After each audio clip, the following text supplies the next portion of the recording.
Hello and welcome to this short session from Episode Consultants, explaining why we're passionate about encouraging our clients to think about ISO-based management systems, not as a sales certificate, which they address once a year, but a living, breathing mechanism and environment to help them make their businesses and organizations grow.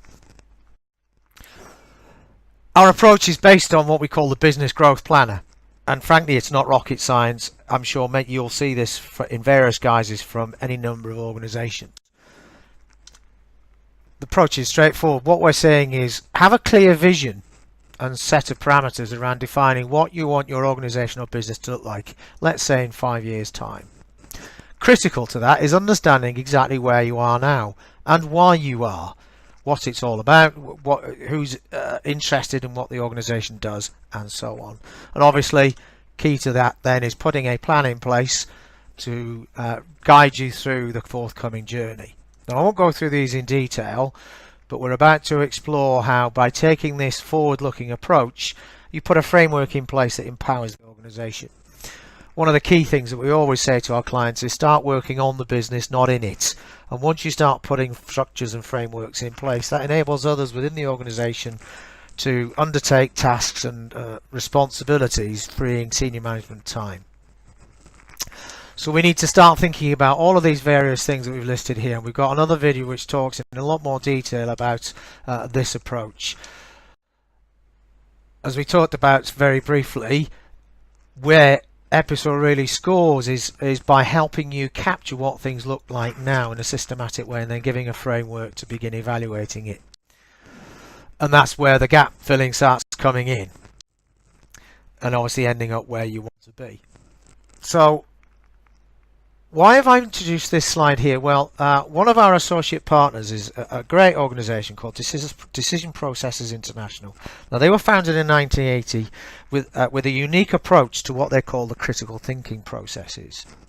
They've been used internationally by many FTSE 100 and Fortune 500 companies and elsewhere.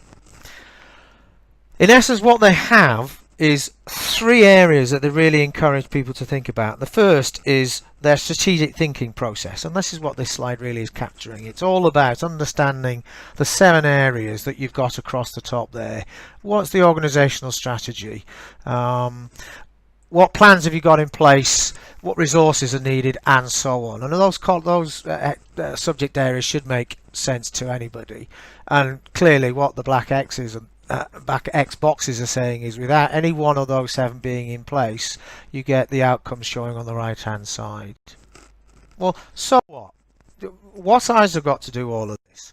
Well, it's useful briefly to think about what ISO is all about. And you can see there the organisation is called the International Organization for Standardization. Still don't know why it's not iOS, but anyway, there we go.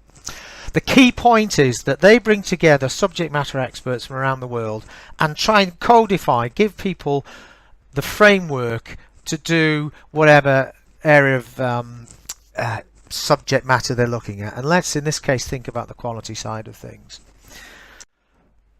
So, just what does that mean from an ISO 9001 quality management perspective? Well, as I mentioned earlier, it first of all allows you to work on, not in, the business.